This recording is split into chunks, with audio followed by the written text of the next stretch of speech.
Olá, pessoal, tudo bem? Professora Dani Duarte. Nós vamos continuar falando de morfossintaxe verbo, ok?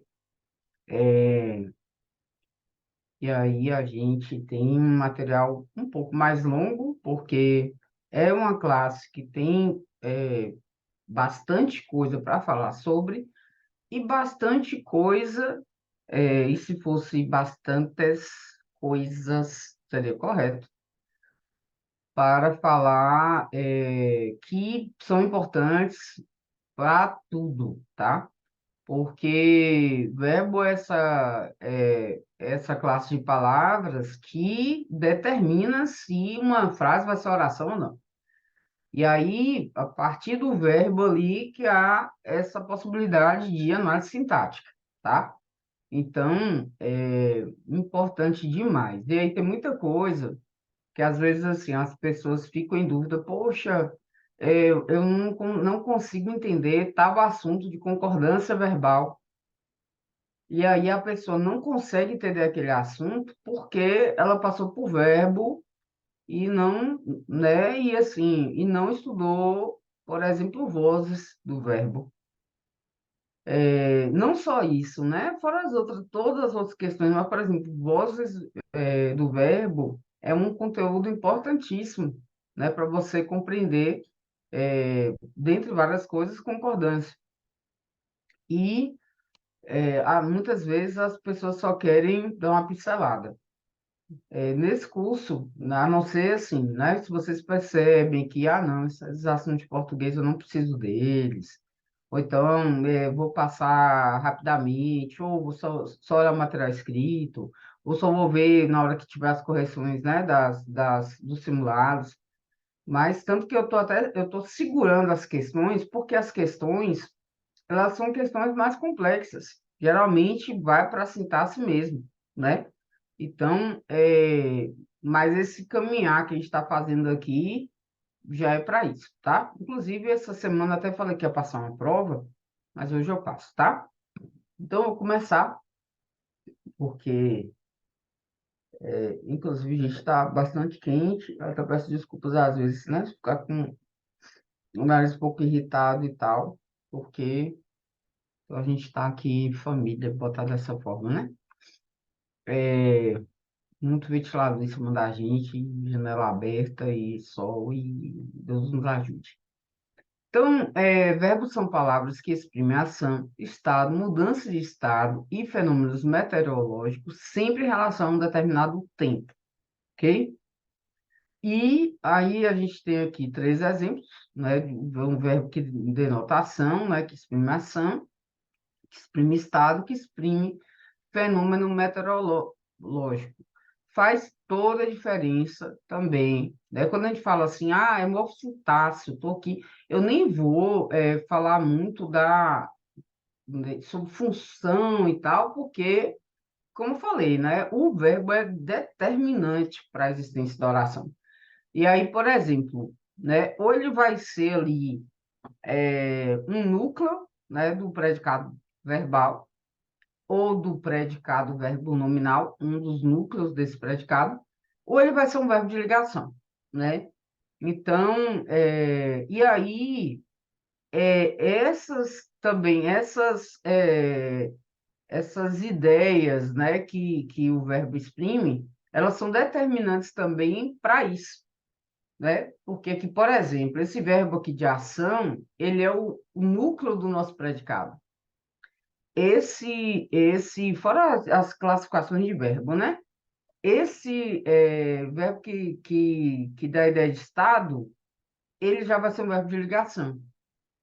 E esse verbo aqui, ele além de ser um núcleo, né? Por ser um verbo que exprime fenômeno meteorológico, essa palavra é ruim de falar, meteorológico, já faz com que essa oração não tenha sujeito, né? É uma oração sem sujeito. Então, são conteúdos assim, às vezes as pessoas chegam lá na frente, mas, poxa, velho, eu não consigo entender isso na questão. E aí precisa de um assunto mais anterior, tá? Se eu perceber que a aula está se alongando demais, aí, mas eu acho que não vai se alongar tanto assim, não, ainda mais que eu estou aqui alone by myself. Locução verbal, né? Como a própria ideia de locução a gente já tem na nossa cabeça, a gente vai ter mais de uma palavra, né? Então, se eu falo que é uma locução verbal, a gente vai ter uma forma verbal, né, com mais elementos. Então, o bonde está indo para a cascadura. Está indo é essa expressão formada, né, por dois verbos, que é estar, verbo estar no presente do indicativo, mais indo, o verbo ir no gerúndio, tá? Com o valor de um só, porque está indo equivale a vai, ok? Nas locuções verbais, a gente conjuga apenas o verbo auxiliar, que nesse caso é o verbo estar, tá? Quando a gente pega o verbo conjugado, a gente chama de forma verbal, por isso que aqui a gente está chamando de forma verbal. E a gente conjuga apenas o verbo auxiliar, pois o verbo principal vem sempre em uma das formas nominais. As três formas nominais que também, né, sobre as quais a gente fala aqui, são infinitivo, gerúndio e particípio. Verbo é uma coisa que na minha cabeça, desde o início, é muito evidente, né? Eu falo assim, enquanto classe, enquanto toda a organização e tal, mas, por exemplo, milhares de vezes você chega para alguém e fala assim, ah, porque é uma forma nominal do verbo, a pessoa, entendeu? Então, é muito importante também entender quais são as três formas nominais, tá? Inclusive, isso é importante até em, né, lógico, em outras línguas também. Os verbos auxiliares de uso mais frequente são ter, haver, ser, estar e ir. Perceba que é de uso mais frequente, não quer dizer que a gente só use eles, mas são os mais frequentes, tá? Quando a locução verbal é substituída de forma dos verbos auxiliares ter e haver, mais o participio do verbo principal, temos um tempo composto. E aí também, tempo composto é uma coisa que dá um trabalhinho na nossa cabeça, tá? Ele já tinha saído ou havia saído para o trabalho quando você me telefonou. Então, nos casos dos verbos auxiliares ter e haver, mais esse particípio, saído, a gente tem tempo composto, tá? Esse tinha saído ou havia saído é uma forma que corresponde ao mais que o pretérito mais que perfeito do indicativo, que está muito em desuso, né? Assim, às vezes as pessoas assim, em alguns contextos, né, de igreja e tal, até falam porque estão lendo ali, mas equivale a ele já saíra, tá? Eles já saíram para o trabalho quando você me telefonou. Então, é uma coisa que a gente não usa tanto mais. Quanto à flexão, né, os verbos flexionam-se em número, pessoa, modo, tempo e voz. E aí endoida todo mundo, né? Porque, como eu falei, embora seja algo mais complexo, há toda uma organizaçãozinha, né? E aí, é uma coisa que eu ainda vejo ser cobrada, né? Ainda vejo no sentido assim de possibilidade, né? Ser cobrada em concurso é esse negócio de esse verbo aqui ele tá no mesmo tempo e modo de qual verbo que está aqui nas orações abaixo e tal. Sei lá, pede para você sinalizar qual é a oração que possui aquele verbo que está naquele tempo, naquele modo. E aí, o que que a banca faz? A banca vai lá e não pega o verbo com a mesma conjugação, né? Por exemplo, se eu falo assim, já para dar vou ficar evitando a palavra clarear, esclarecer, mas já para deixar assim mais em evidência, né? A gente fala, por exemplo, eu gosto do verdinho. A gente fala assim, viajava, né? Viajava.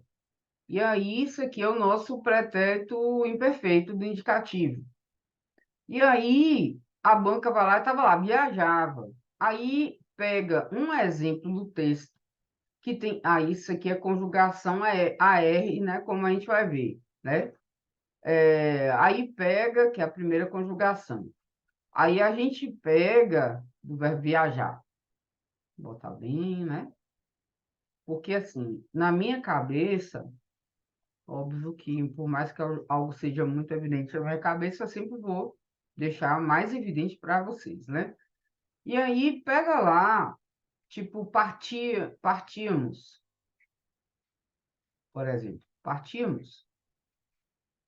E aí, na cabeça de quem está ali, poxa, estou estudando para concurso, aquilo, aí você vê assim a terminação, né? Você vê a desinência, modo temporal e tal, que a gente vai ver, né, sobre isso aqui também, e você tenta identificar isso no outro verbo que vai aparecer, só que aqui já é um verbo da terceira conjugação, IR. E aí, que é partir, né? O verbo partir.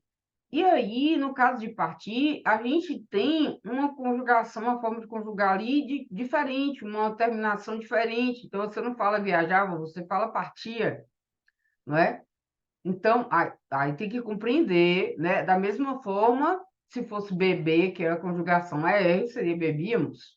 Então, aí tem que, não precisa fazer aquela lista de conjugação que a gente fazia quando era criança, né? Vai para lá para o quadro, começa eu partia, tu partias, ele partia.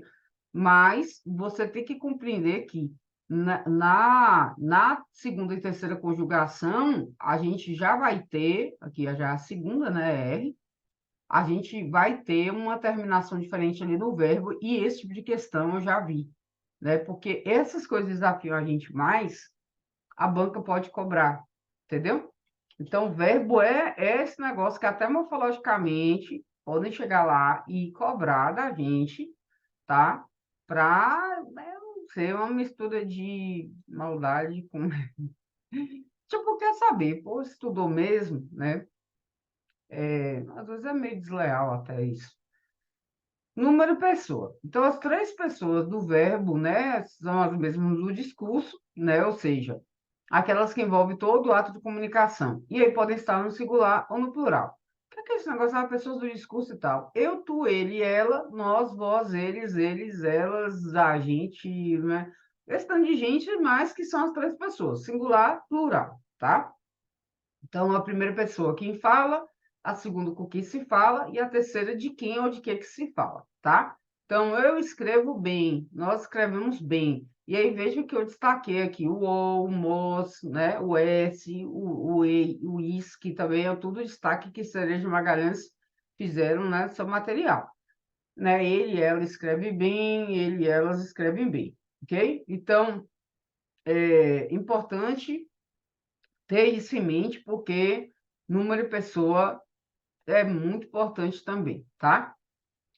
Em relação ao modo, aí, mas assim, número de pessoa é importante, mas não é aquela coisa que vai confundir tanta gente, porque a gente não, a gente sabe que a primeira pessoa é a pessoa que fala, a segunda é com quem se fala, a terceira é de quem ou do que se fala. Mas quando chega em modo, aí o negócio começa a pegar. Quando se trata do indicativo, a questão às vezes é assim, é lembrar o nome, é lembrar alguma coisa, mas você pelo menos é aquele modo que você usa mais. Inclusive, é um modo que muitas vezes no dia a dia as pessoas utilizam no lugar do subjuntivo. Porque concordar no subjuntivo, ou então assim, dá um jeito no subjuntivo para não ficar tão complicado de falar. Mas, né, de acordo com essa gramática tradicional, ou de acordo com a gramática, né? O indicativo é o modo da certeza, né? Que ele vai expressar algo que seguramente acontece, aconteceu, acontecerá, ou então, né, aquilo que está ali no enunciado e que faz sentido ali, né? Dentro desse aspecto. Então, eu leio todos os dias. E poderia também ser eu não leio, né? Se fosse negativo. Subjuntivo, já é um modo da dúvida, ele vai expressar, aí é focar em incerteza, possibilidade de algo vir acontecer, né? Meus pais querem que eu leia. Então, não é algo que está rolando ou não está rolando, né? É algo que se espera, né? Que eu leia. Meus pais esperam que eu viaje amanhã. Ou então, né? Talvez eu viaje amanhã. Ou talvez eu, é, eu saia com alguns amigos amanhã, tá? E o imperativo já é aquele modo mais evidente, assim, né?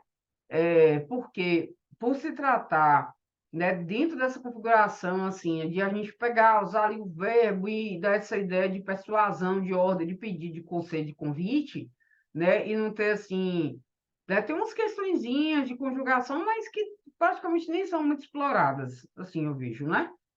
Mas leia, né, beba água, porque está fazendo muito calor, né? Então, esse modo empregado nesse sentido, né? De exortar o interlocutor a cumprir essa ação indicada pelo verbo, tá? Então, se você pega um manual, aí vai ter muito imperativo, né? Faça isso, faça aquilo, não sei o quê, ok? Que modo usar nas orações subordinadas substantivas? Aí já começa a entrar a questão da sintaxe. Vixe, mas como é que é esse negócio de orações subordinadas substantivas? Aí aqui só com um exemplozinho, né? Que é assim, afirmo que, duvido que, né? Por exemplo, nesse sentido aí do uso desses verbos, né? Desejar, duvidar, implorar, lamentar, negar, ordenar, pedir, proibir, querer, explicar, né? Aí a gente vai precisar aqui desses verbos aqui no subjuntivo. No caso de afirmar, compreender, comprovar, crer, dizer, pensar, ver, verificar, geralmente as pessoas vão usar, né, o indicativo. O que que isso quer dizer? Eu tenho aqui, afirmo que ele vem. Eu afirmo que ele vem. Não faz nem sentido se eu afirmo que ele venha, fica parecendo que é algo que eu estou desejando que aconteça ou que eu estou duvidando, por exemplo, como é o caso da segunda. Duvido que ele venha, tá? Então você já vê a diferença, né? Se eu falo assim, por exemplo, acho que ele vem, né? Colocou só alguns exemplos aqui, mas eu acho mesmo, dá perfeito aqui, ó. Acho que ele vem, né? Acho que ele vem. Agora, se eu falo assim, peço que ele venha, entendeu? Então, aí você já pede o subjuntivo, tá? Aí isso aqui também é uma coisa que a gente vai conversando. E essa oração que vem aqui, né, que complementa o sentido de afirmo e de duvido, é o que a gente chama de oração subordinada substantiva, tá? Aí ela vai ocupar aí um lugar que seria de um substantivo, e aí ela é uma oração. Em relação ao tempo, nós temos aqui duas frases, né? Disse adeus aos pais e partiu com a caravana. Este é aquele com quem viverei de agora em diante.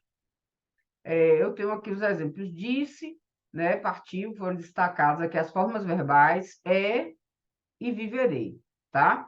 Então, cada uma dessas formas verbais que está aqui, né? Cada uma delas transmite uma noção diferente de tempo, tá? Então, na primeira, eu tenho aqui as formas verbais disse e partiu. Uma coisa também legal de estou estudando, né? Principalmente quem não é da área de letras, que não está habituado, não é ou habituada a algumas nomenclaturas, algumas coisas, vai percebendo isso, a forma verbal, né? Porque faz diferença no sentido de você se familiarizar mais, se identificar mais, né, de alguma forma, ou mesmo que não se identifique com as coisas, mas pelo menos identifique na hora de fazer a prova, né? Identifique os elementos. Disse partiu se refere a fatos que já aconteceram. Disse adeus aos pais e partiu com a caravana. Fatos que já aconteceram. Na segunda, a forma verbal é, né, se refere a algo que ocorre no momento em que se fala, este é, né? No momento que se fala, enquanto viverei, com quem viverei. Já se refere, eu viverei aí a um fato que ainda vai acontecer, tá? Então, dizer e partir estão no pretérito, né? Que a gente, né? Engraçado que ó, o primeiro contato da gente com o pretérito é passado, passado, passado, né? Mas existe também esse termo, inclusive quando vai classificar, não é? A gente pode falar de boa, que é um tempo passado, mas quando a gente vai classificar, esse verbo está no tempo, pretérito perfeito, pretérito imperfeito, pretérito mais que perfeito, tá? Então, diz partiu, né? E ser, né? A forma verbal é, e o verbo viver, né? Viverei aqui, respectivamente, estão no presente, no caso de e futuro, né? No caso de viverei. Então, os verbos apresentam flexão de tempo, né, nos modos indicativo e subjetivo. Perdão, subjuntivo. Aí, como eu falei, o imperativo não fica tão complicado, porque não vai se flexionar nesse sentido, tá? Eu falo, em termos de tempo, né? E aí, assim, a gente já está mais habituado, né, com o modo indicativo no geral, falo assim, principalmente em termos de conjugação, concordância ali direitinho, né, principalmente, né, como é conjuga e tal. E no modo indicativo nós temos o tempo presente, né, que, que vai ser só um, o pretérito que vai se subdividir em perfeito, imperfeito mais que perfeito, que é esse que eu falei, né, que está muito em desuso, tá? E o próprio imperfeito, muitas vezes as pessoas vão optar pelo perfeito. Então, naturalmente, alguém pode falar que em vez de ele sempre me visitava, ele sempre me visitou, entendeu? Então, pode rolar isso aí, né? É, sei lá, aqui poderia também, às vezes, vir um tempo composto, né, para evitar e tal. E o futuro, que pode ser do presente e do pretérito, que é uma coisa também que, às vezes, as pessoas esquecem do futuro do pretérito, tá? Então, sobre o tempo presente, né, ele vai expressar uma ação que está ocorrendo no momento em que se fala, ou uma ação que se repete, perdura e tal. Lógico que pode acontecer de a gente usar o presente para denotar futuro. Se eu falo te vejo amanhã, entendeu? Você está usando um tempo do modo indicativo chamado de presente, nesse sentido, né? Você está usando essa forma verbal nesse tempo e tal, mas a ideia que está sendo transmitida é de futuro. Dani, você está me endoidando. Mas isso só para lembrar que no dia a dia a gente fala assim, tá? E aí, como seria, né? Se estivesse no futuro do presente, né? Te verei amanhã. Mas da mesma forma que a gente faz isso no português, a gente faz no inglês, né? Não sei muito, eu acredito que espanhol também seja algo muito semelhante, é porque eu estudei um pouquinho, mas também não estudei tanto. Mas vou estudar mais. Então, nós moramos aqui, né? Nós moramos aqui. Pretérito. Eu falo essa questão aqui, a gente acaba usando, inclusive tem uma coisa chamada de presente histórico, né? Se eu falo assim, não é? Deixa eu pegar uma coisa aqui, pior que eu não vou lembrar de. Mas se eu coloco assim, em, em mil, vou inventar alguém aqui, que eu não estou conseguindo lembrar ninguém, né? Sei lá.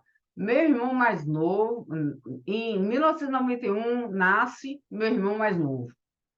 Isso aí eu estou falando de passado, mas eu estou utilizando uma forma verbal, né? No presente, para dar essa ideia, para exprimir essa ideia de passado. Então, o que a gente chama tipo de presente histórico. Para a gente não ficar muito rígido na ideia de que, meu Deus, sempre vai ser uma ação que está ocorrendo no momento. Só que o momento em que se fala, está se falando do passado, tá? Pretérito. Agora, lógico que o que se cobra em concurso mesmo, eu falo na parte gramatical. É um trem bem, né, bem rígido da gramática, como está aqui. Só que muitas vezes a gente pode ter algumas questões de interpretação de texto que exijam um pouco mais da gente, entendeu? Então, a gente tem que ter é tipo assim, think outside the box, né? Você vai pensar fora da caixinha, tá? O pretérito perfeito, ele transmite a ideia de uma ação completamente concluída, né? Joguei bola ontem, né? O imperfeito ele vai transmitir essa ideia de uma ação habitual ou contínua, né, que vem acontecendo, mas foi interrompida por outra. Ele sempre me visitava aos domingos, então, assim, né, uma coisa contínua que acontecia, e nós fechávamos a porta quando as visitas chegavam. Então, já que aqui já dá uma ideia de uma ação interrompida, né, que a visita chegava, fechava a porta. E aí, como eu falei, no dia a dia a gente tem a tendência a falar, você me visitou, entendeu? E aí vai transmitir a mesma ideia, pegou um pretérito perfeito. Pretérito mais que perfeito é esse que eu falei, que está mais em desuso, né? Mais não, totalmente. Que expressa uma ideia de uma ação ocorrida, né? Mais anterior a outra, né, ação também passada. Então, quando ele saiu, eu já fizeram a minha lição, né? Então, quando ele saiu, aí se eu colocasse um tempo composto, eu já tinha feito minha lição, tá?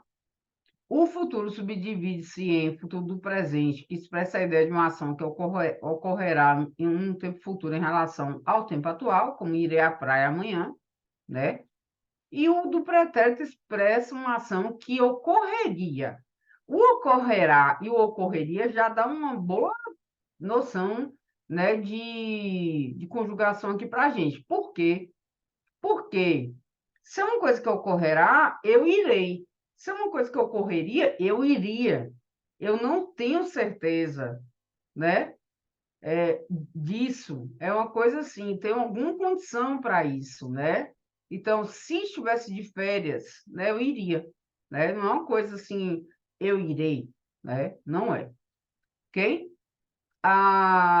Em relação à flexão de tempo no modo subjuntivo, aí o modo subjuntivo é o que vai pegar. Ele vai exigir mais da gente nessa conjugação aí do verbo. E eu falo isso porque eu observo muito, né? Quando não assim, aquela coisa, tem gente que fala, e é isso, eu gosto de corrigir, não sei o quê. Não corrijo. Se a pessoa não chegar e falar, Dani, isso aqui é assim, um assado, aí eu vou e falo, é assado. Mas para falar assim, a pessoa está ali conversando, é não sei o quê. Não é nessa que fala, não. Jamais vou fazer isso. Nunca fiz e jamais vou fazer.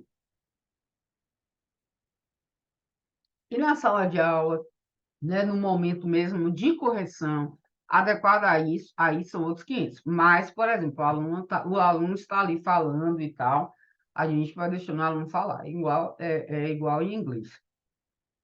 Então, tudo aqui é um pouquinho mais complexo, tá? Por exemplo, no caso do presente, que indica um fato incerto no presente ou um desejo, lembrando que o modo subjuntivo é esse modo da incerteza. Então, você vai ter fato incerto no presente, fato incerto, né? Também tem a questão do desejo, né? Também no presente.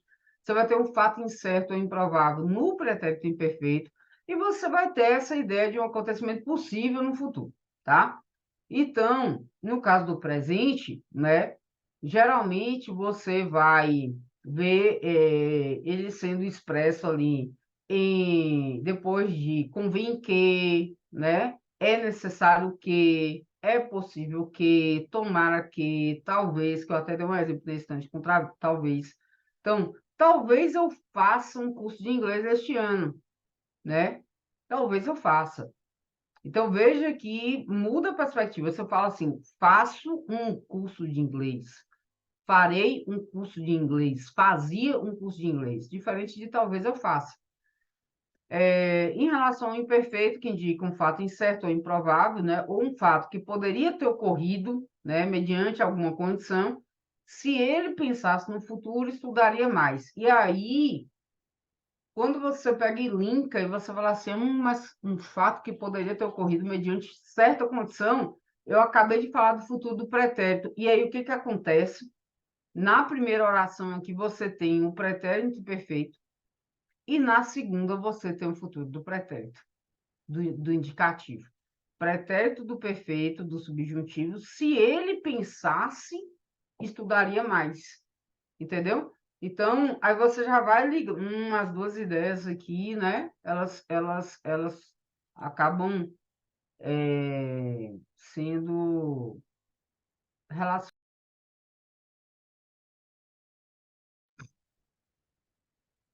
O ventinho com calor, aí já vai espirrar. E o futuro expressa a ideia de um acontecimento possível no futuro, né? Quando ele chegar, né? Nós iniciaremos a reunião. Geralmente, o futuro, ele não vai dar trabalho com verbos como chegar. Mas se fosse o verbo fazer, né? Quando ele fizer. E aí é normal a gente escutar quando ele fazer, né? Quando ele fazer, quando ele vê, e aí vem o ver, que é mais complicado ainda, porque é quando ele vir, e aí eu falo nessas questões. Então, por que que isso aqui vai pegar no concurso, né? E as bancas gostam de explorar o modo subjuntivo, justamente por isso. Porque ele é um modo que vai exigir mais da gente. O modo indicativo está ali, a gente usa, inclusive, os verbos no modo indicativo para falar, dar essas ideias aqui de subjuntivo, né? Que são expressas no modo subjuntivo. Então, tudo que foge muito do nosso dia a dia, do nosso cotidiano, dessa língua que a gente, né, que está em uso no nosso dia a dia, a gente percebe que é muito explorado nos concursos, porque aquilo vai pegar na hora da prova, tá? Então, se liga nesse tipo de coisa mais complexa e que você saiba menos. Voz, como eu falei, é um conteúdo importantíssimo, tá? Voz do verbo indica o tipo de relação que o sujeito mantém com o verbo. Então, a gente tem a voz ativa, né, que é quando o sujeito pratica a ação verbal, né, ou seja, é um sujeito agente, e aí tinha algum assunto sobre o qual eu estava falando eu acho que foi eu não lembro, mas eu estava falando sobre alguma coisa nesse sentido, de agente, né? De sujeito a agente, de agente da passiva. E aí, eu acho que foi quando eu estava falando das funções de dessas categorias, eu acho que foi de pronome, né? Então, nesse caso da voz ativa, eu tenho a imobiliária do meu tio alugou todas as casas velhas da vila. Então, eu tenho um sujeito agente, que é a imobiliária do meu tio, tá? Alugou. Ô, Dani, e aí esse negócio de sujeito agente, uma classificação do sujeito lá, dos tipos de sujeito? Não, tá? Mas é importante a gente entender que na voz ativa, esse sujeito, a imobiliária do meu tio, é um sujeito agente, é aquele que está praticando essa ação aí, que é a ação de alugar. Então, alugou o quê? Todas as casas velhas da vida. Mas se eu pego e troco, né, e evidencio todas as casas velhas da vila são, né, perdão, foram alugadas, porque aqui eu tenho que seguir a mesma ideia, né, de alugou, eu vou colocar aqui, né, num tempo que vai seguir a mesma linha de raciocínio, né, que esse tempo aí pretérito. Se eu falo que todas as casas velhas da vida foram alugadas pelo imobiliário do meu tio, a coisa já muda de figura. Eu tenho um sujeito, mas ele não é o sujeito que pratica a ação expressa pelo verbo. Ele é um sujeito que está sofrendo a ação. Ele é sujeito, mas ele está sofrendo a ação. Então, nesse caso, eu tenho voz passiva.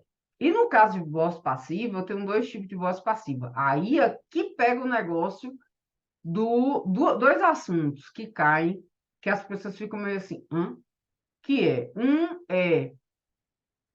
a concordância desse tipo de situação aqui, concordância verbal, como alugaram-se todas as casas velhas da vila, porque é muito comum as pessoas falaram alugou-se, né, ou aluga-se casas, e aí a pessoa fica, mas por que que eu falo precisa-se de empregados e eu falo alugam-se casas, né? E aí aqui está a explicação. Porque na voz passiva analítica, a gente vê bonitinho, que tudo que é analítico vai ter mais de um, né, de um elemento e tal, tá? E aí eu vou ter uma formação feita pelo verbo ser ou estar, mais eu participo do verbo principal. Qual é o verbo principal, Dani? O verbo lá era o quê? A forma verbal alugou. Então, o verbo principal é alugar. Eu quero colocar a imobiliária do meu tio alugou todas as casas velhas da vida na voz passiva. Aí eu tenho a opção de botar na voz passiva analítica, que é todas as casas velhas da vila foram alugadas pela imobiliária do meu tio. E tem uma outra opção, que é com o pronome apassivador. Aí, Dani, você falou de dois assuntos, né? Então, um assunto é concordância verbal e o outro é funções do si. Aí, às vezes, a pessoa não consegue entender como assim pronome apassivador, porque essa partícula si aqui, ela, ela tem outras funções. Uma função dela mesmo, quando ela junta com o verbo, é ser índice de indeterminação do sujeito. Então, para você conseguir identificar que isso aqui é um pronome apassivador, você tem que entender o que esse si está fazendo aqui, né? Ele está ajudando a formar a voz passiva sintética. E aí, em vez de eu falar todas as casas velhas da vila foram alugadas pelo imobiliário do meu tio, eu falo alugaram-se todas as casas velhas da vila, perdão. E aí, nesse caso, eu omito o agente da passiva. O que acontece na nossa comunicação, né? Nesse momento que a gente quer falar nossas ideias, o que a gente está pensando e tal? Isso aqui não é simplesmente gramática pela gramática. Não é assim, essas escolhas aqui a gente só faz porque a gente vai estudar para concurso, né? A gente bota, é analítica, é sintética. No nosso dia a dia, a gente tem motivos para, muitas vezes, omitir o agente da passiva, porque a gente pode não saber, né? A gente às vezes omite mesmo porque a gente não acha que seja tão importante. Então a gente vai lá, pode usar uma voz passiva sintética, né? Na nossa escolha, por que que a gente escolhe, né, a voz ativa ou voz passiva? Se você escolhe a voz passiva, o que você quer evidenciar é o sujeito da ação. Se você escolhe a voz, perdão, ativa. Se você escolhe a voz passiva, o que que fica evidenciado? O sujeito paciente, né? Aquele que está sofrendo ação expressa pelo verbo. Então, a gente faz nossas escolhas, tá? Linguísticas. Não é simplesmente, eu acho bonitinho, né? Que é uma voz passiva analítica, eu vou usar. Não é só a questão do bonitinho ou não bonitinho. É ter um motivo para isso, tá? Isso é importante também, viu? Interpretação de texto. E a reflexiva, como o próprio nome diz, o sujeito vai praticar e receber a ação, tá? Então, vou afastar aqui um pouquinho. O garoto feriu-se com estilete. Então, fazer igual a galera do humor, né? Feriu-se a si mesmo. Então, o garoto, ele praticou a ação e recebeu a ação. Então, não é que se eu falo assim, eu me machuquei com a caneta. Então, eu sou o sujeito agente e paciente, tá? Nesse caso, a gente tem aí outra funçãozinha do si, pronome reflexivo. Então, percebam que daqui para aqui o si já virou outra coisa, né? O si está indicando o quê? Essa pergunta. Olha para todo o contexto. O si aqui está ajudando a fazer o quê? A dar a ideia de que o garoto feriu a si mesmo, né? Então, aí vai ser um pronome, perdão, um pronome reflexivo, tá bom? Formas nominais do. Temos aqui um texto de Marina Colasanti, inclusive eu tenho um texto dela que eu gosto demais, que é Eu Sei, Mas Não Devia. Acho que o título é só esse mesmo. E esse aqui é Atrás do Espesso Véu. Disse adeus aos pais e, montada no camelo, partiu com a longa caravana no qual seguiam seus bens as grandes arcas do dote. Atravessaram desertos, atravessaram montanhas. Chegando, afinal, à terra do futuro esposo, eis que ele saiu de casa e veio andando ao seu encontro. Este é aquele com quem viverás para sempre, disse o chefe da caravana à mulher. Então ela pegou a ponta do espesso véu que trazia enrolado na cabeça e com ele cobriu o rosto, sem que nem se vissem os olhos. assim permaneceria dali em diante, para que jamais soubesse o que havia escolhido, aquele que a escolhera sem conhecer, ok? Então, um texto aqui de Contos de Amor Rasgados, de Marina Colasanti. Então, observe que no texto, entre outras formas, né, entre outras, aparecem três formas verbais. E veio andando ao seu encontro, o que havia escolhido, sem conhecê-lo, tá?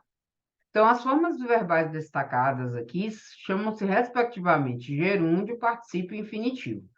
Conhecê-la, né, é sem conhecer ela. Então, é o infinitivo aqui também, tá? Constituem as formas nominais do verbo.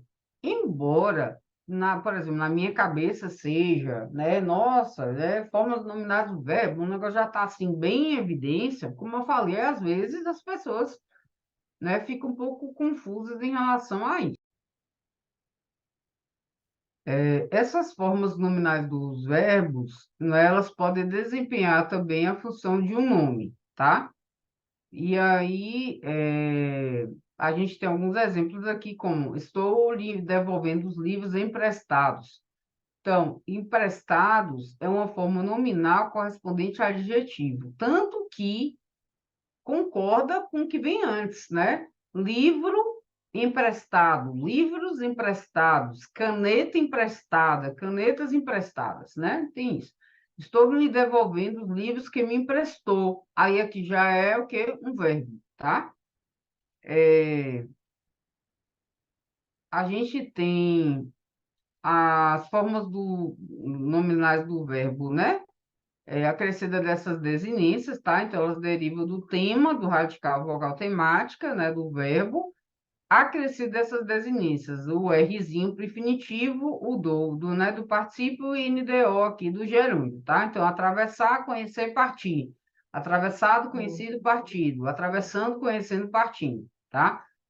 Essas formas não podem exprimir por si só nenhum tempo, nenhum modo, tá? Então, o seu valor de modo e tempo vai depender do contexto. Então, sem o contexto, eu não tenho como,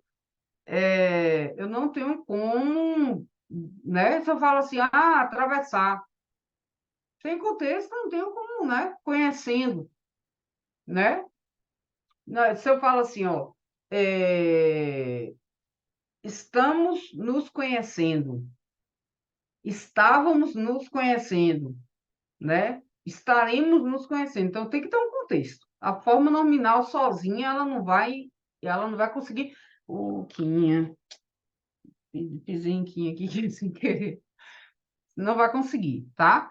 E o infinitivo apresenta o processo verbal em potência, né? Ele vai exprimir a ação verbal propriamente dita, né? Então, desse modo, ele se aproxima muito do substantivo.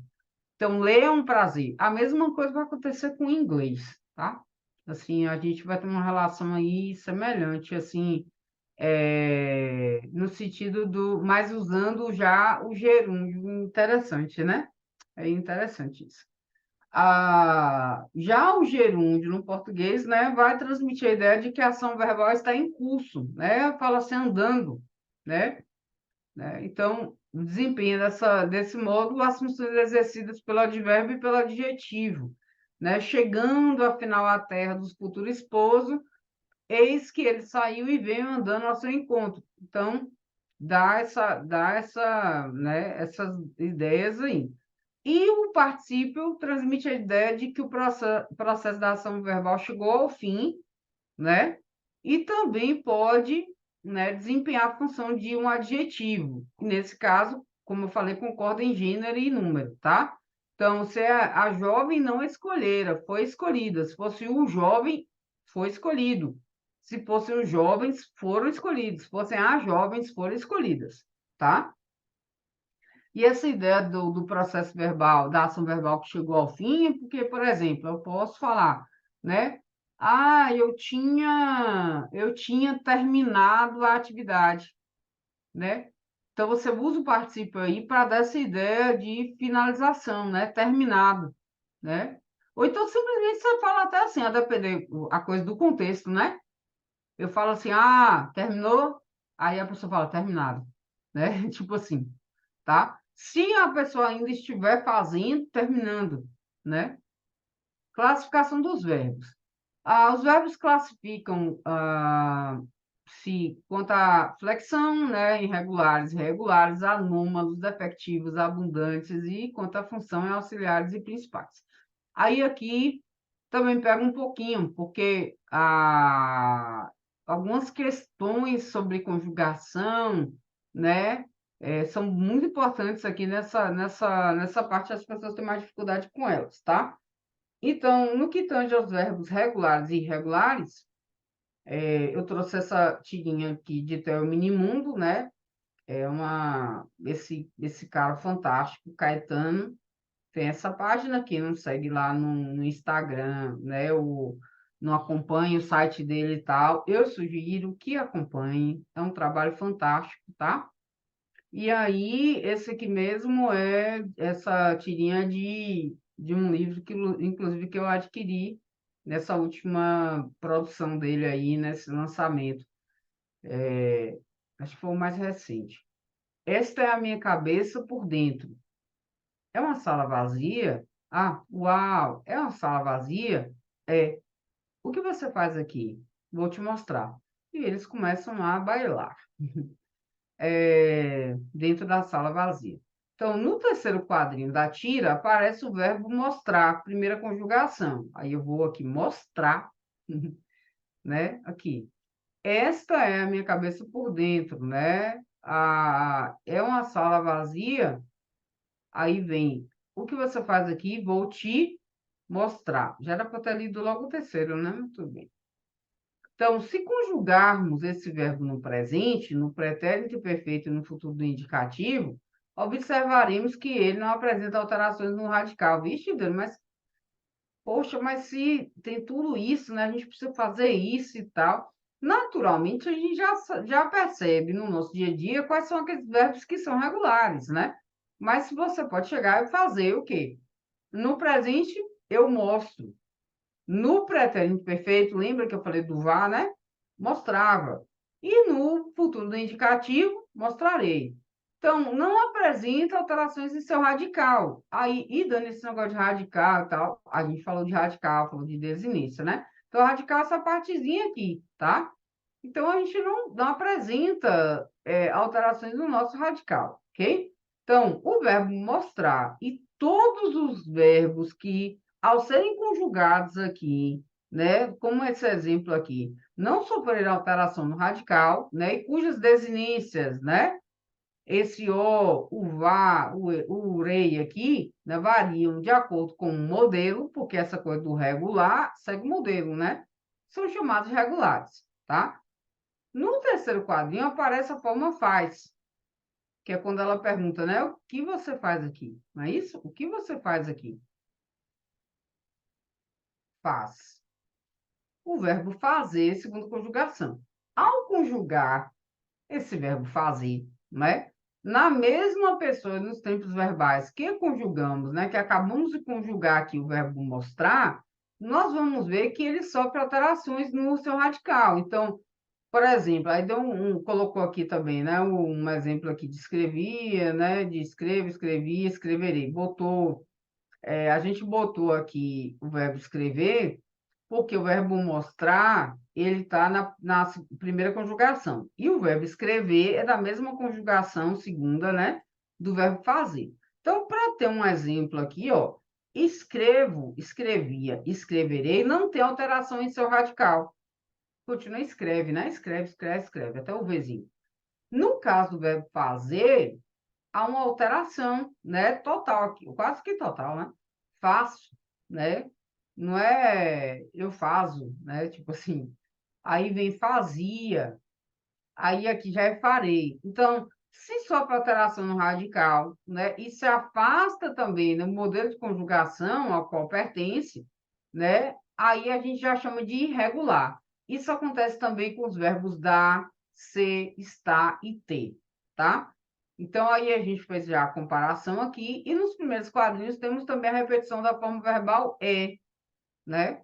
que é o verbo ser, que é a segunda conjugação, né, que também é irregular. O mesmo acontece com os verbos, como caber, caibo, coube, poder, podemos, puder, ter, tenha, tivesse. Esses aqui são exemplos soltos, tá? Mostrando só assim, já como se altera o radical e também altera esse modelo de desinência, né, na hora da conjugação. Dizer, diga, disseram, haver, ele, houve, ir, fui, vamos, vi, vim, veio, viesse, né? Ver, vejo, visse, vi, etc.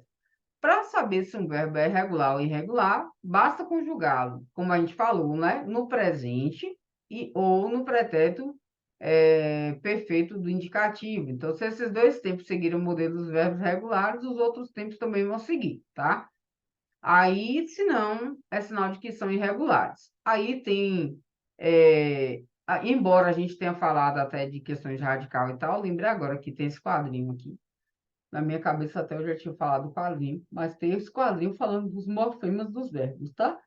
E aí eu ainda botei uma notinha aqui, desculpa, gente. Falando que morfemas são as menores unidades de significação que formam as palavras e são classificadas em desinência, raiz, radical, afixo, tema e vogal temática, tá? Porque a gente falou de algumas questões de formação de palavras, e aí o radical vai seguir a mesma ideia, né? Da significação básica da palavra, né? E aí, normalmente, no caso dos verbos, se repete em todos os modos e tempos, sem sofrer modificações, né? Então, por exemplo, no verbo mostrar, o radical é esse pedacinho aqui, mostra, né? Até o R. A vogal temática é a vogal que se segue ao radical dos verbos e indica a conjugação. Então, por exemplo, no caso de mostrar, né, é o azinho que indica a primeira conjugação, porque o R, ele é uma desinência de infinitivo, né? O azinho é que vai mostrar qual é a conjugação. E no caso do C, é o Ezinho, que indica a segunda, e no caso de sentir, é o Izinho, que indica a terceira, tá? O tema é o radical somado à vogal temática, né? Mostre mais o azinho. Então, quando você pega e junta radical com vogal temática, tá? Aí você tem mostra, aí é o tema. E as desinências são esses morfemas que vão indicar quais são as pessoas do discurso, ok? Se vai ser primeira, segunda, terceira, que vai indicar o número, se vai ser singular ou plural, né, aquela forma verbal ali, e tempo e modo. E aí, tempo e modo é a parada que pega, que eu falei, entendeu? Então, mostraremos, tá? Mostraremos. Sobre o verbo pôr, né? Lembrando, porque eu já tinha até falado essa questão de conjugação. O verbo pôr, ele vai se concentrar. Eu acho que eu não lembro, porque. Ah, é aqui. Eu falo de conjugações. Ele vai se concentrar na segunda conjugação, porque geralmente as pessoas têm bastante dúvida nisso, mas eu lembro que depois eu falo disso também.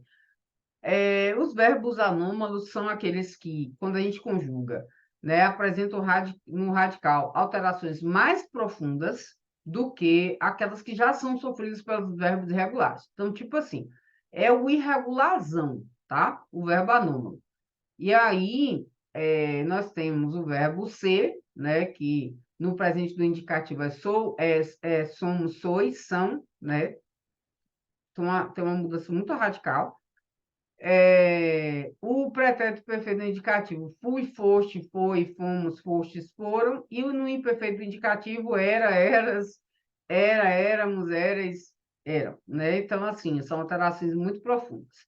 E o verbo ir, né? Que no presente do indicativo é vou, aí ele já começa assim, né?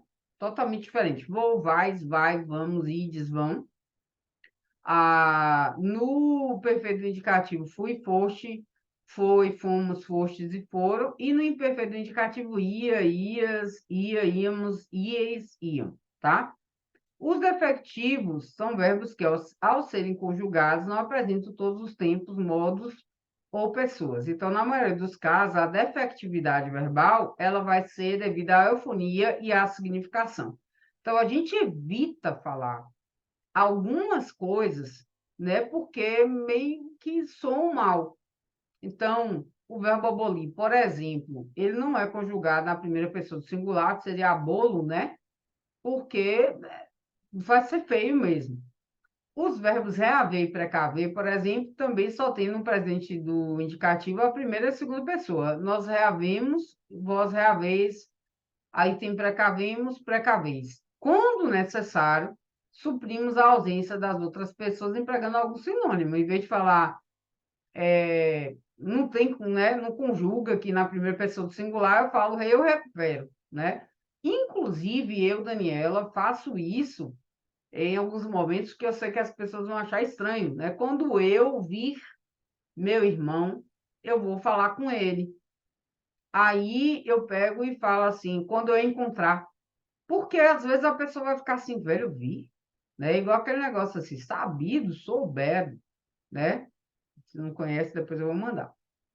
Então, a gente busca alguma forma equivalente. Ou então, consigo reaver, né?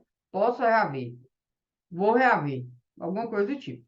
Então, esses verbos apresentam o imperativo afirmativo, né? Reaver vós, precaver vós, mas faltam-lhes o imperativo negativo e o presente do subjuntivo. Nos demais tempos verbais, conjugam-se normalmente. Estamos falando aqui dos defectivos, tá?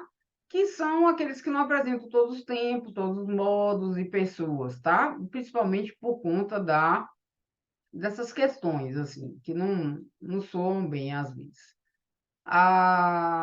E aí, nos outros tempos verbais, reouve, reaverei, rehouvesse, mesmo assim, existem muitos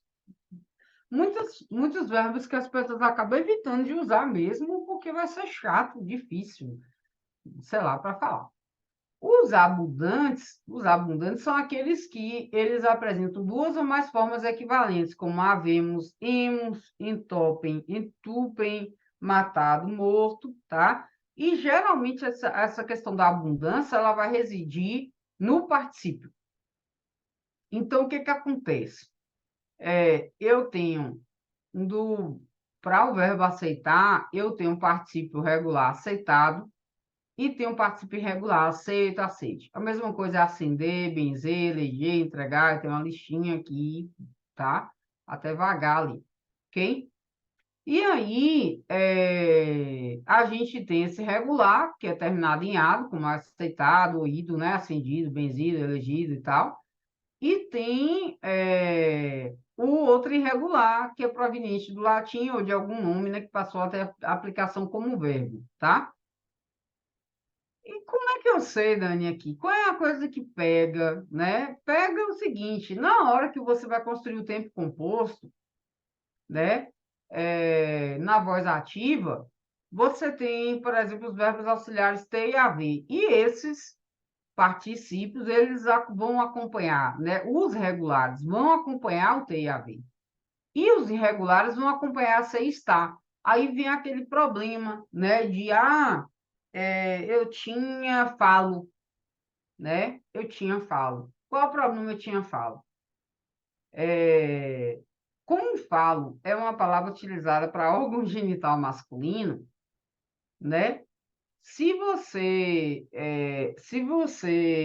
fala que você tinha falo, lógico que existe um contexto, a pessoa vai saber que o cara não perdeu o falo dele, nem a mulher tinha um falo e perdeu o falo.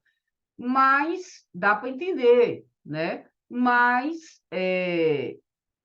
também dá para entender que é órgão genital masculino, né? Então, existem casos em que, né, a pessoa vai falar, tinha pago, né? E você vai entender perfeitamente e tal, mas quando se trata de concurso, você está estudando para uma, né, para uma coisa, uma prova, não sei o quê, e aí tem a ver participo regular. Então, tinha falado, havia falado. E no caso, então como é que eu boto, Dani, né? Como é que eu faço isso assim e tal? O falar, por exemplo, ele nem vai entrar nos verbos abundantes. Porque quando eu vou fazer, por exemplo, se alguém disse algo, eu falo assim, foi falado. Agora tem suspender, exemplo, né? Ah, tinha suspendido, havia suspendido, foi suspenso, né? Foi suspenso ou estava suspenso. Então, aí tem os exemplos aqui, né? A direção tinha suspendido as aulas por falta de energia. As aulas foram suspensas por falta de energia. Então, aqui, havia suspendido, né? Também poderia ser, estavam suspensas, tá? Então, a gente vai ver que faz sentido isso aqui. Então, são os abundantes. Os abundantes é isso aí. Então, no caso de falar, por exemplo, não é um verbo abundante, tá? E aí, para não ficar muito longo, eu vou segurar aqui a parte de conjugações, de formação dos tempos verbais simples, de formação dos compostos, que é o que vem aqui. Ah, aí tem os tempos derivados, né? Aí vem os compostos, tá? Eu pensei em segurar, gente, mas só é rapidinho, eu vou falar logo. É porque eu ia até dividir a aula, mas eu falo logo aqui.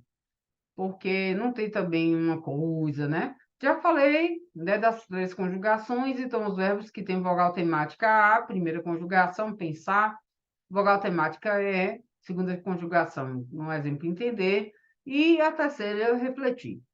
Como o verbo por, né, é, na linguística histórica, a gente vai lá e estuda, que era, né, era ponere, virou poe, então fazia parte da segunda conjugação e continua fazendo por isso. Então, não tem uma terminação R, assim como os seus derivados, repor, supor, compor, apor e outros, né, antepor, mas fazem parte da segunda conjugação, tá? Isso é importante porque vai fazer diferença, né, na hora de conjugar e tal. Em português, há dois tempos primitivos, que é o presente do indicativo e o pretérito perfeito do indicativo, tá? Que é, né, considerado o tempo primitivo, e uma forma nominal, que é o infinitivo pessoal, né, dos quais derivam todos os tempos e formas nominais. Essa parte aqui ela é mais assim, chatinha, mas, né? E aí tem umas listinhas, eu não vou ficar lendo os verbos, tá? Né? Então, tempos derivados do presente do indicativo. Então, do presente, a partir do presente do indicativo, né, deriva o presente do subjuntivo. Então, eu tenho do presente do indicativo, aqui um exemplo, a forma verbal penso, né? No subjuntivo eu tenho pense, né? Aí eu tenho vendo. No presente subjuntivo eu já tenho venda, né? Então, assim, que você pense, que você venda, que você parta. Isso não ajuda a pensar no subjuntivo, tá? No caso da primeira conjugação, a gente vai trocar, né, a vogal do presente do indicativo aqui, o ozinho por é, e no caso da segunda e terceira conjugação, perceba que eu troco por a. Isso é uma coisa legal para dar uma olhadinha, tá?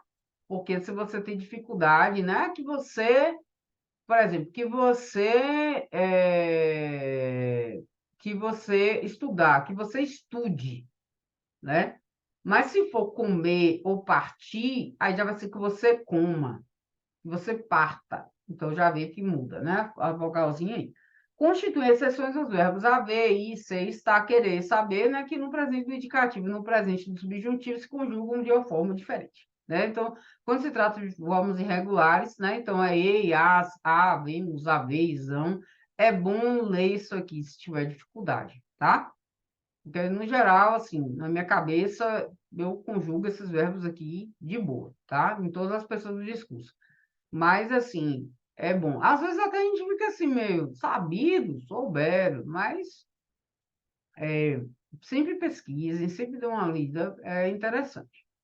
Porque concurso, tudo bem que tem uma linha de raciocínio ali da prova, né? A gente vai observar, né, que cai muito sintaxe e tal, mas, como eu falei, às vezes cai umas coisas de verbo que a pessoa fica assim, hã? E aí vai querer, né, saber, que aí vai mudar muito, né, na questão dessa, não vai seguir aquele modelinho lá, não.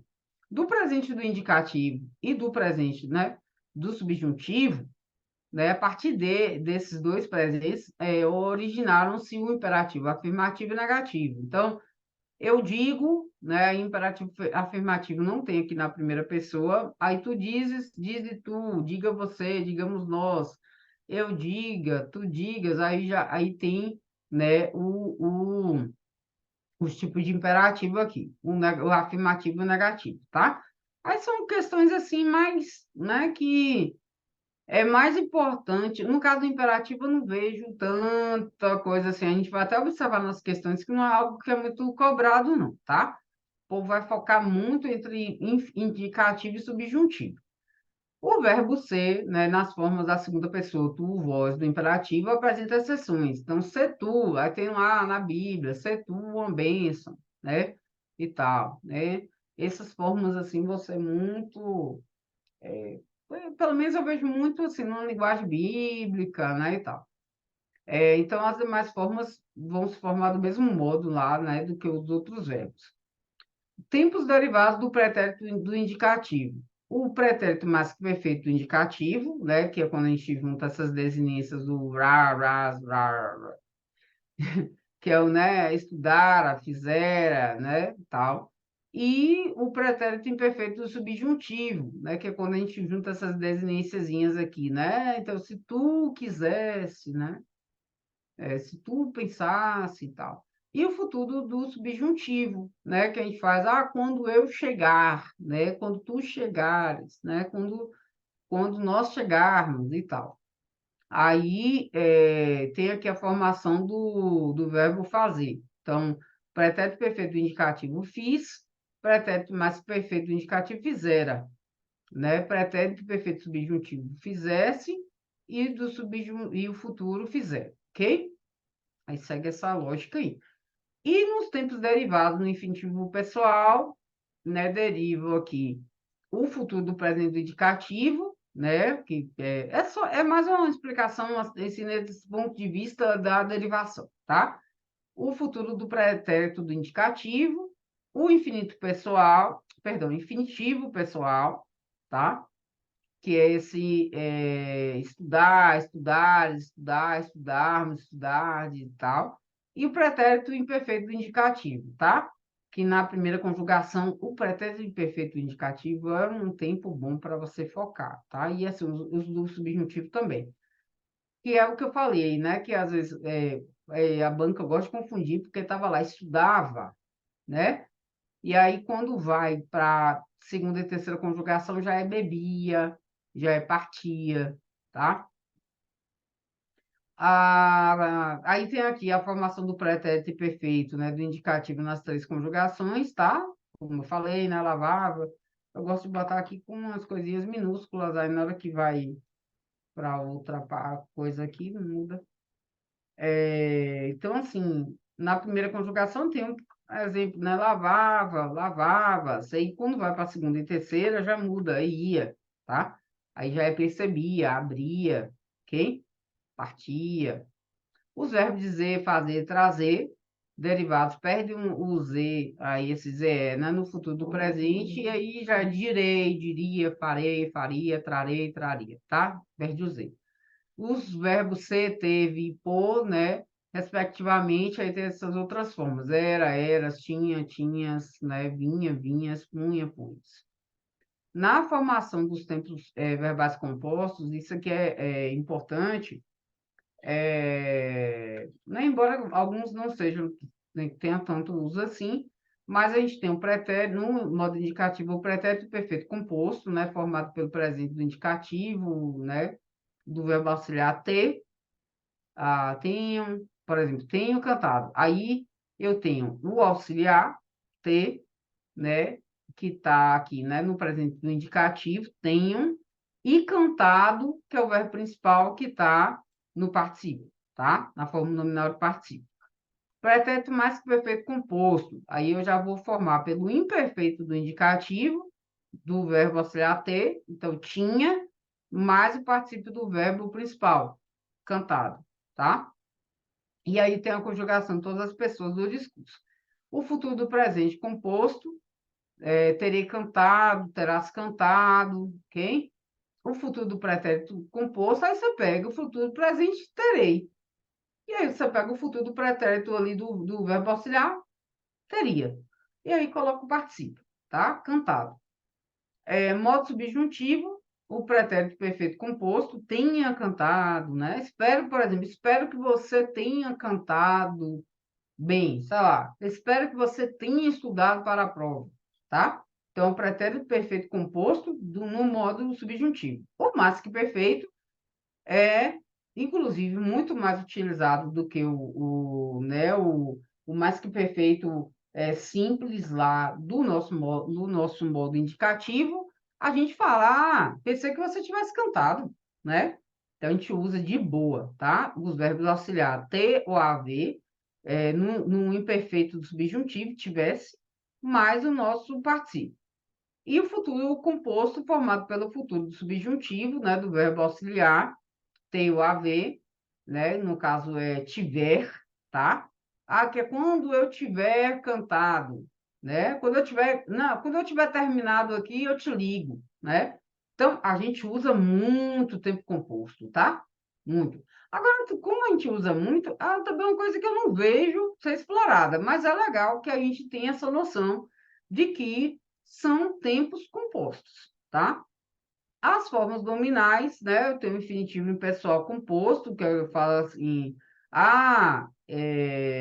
ter cantado, né? Foi legal ter cantado, né? Sei lá.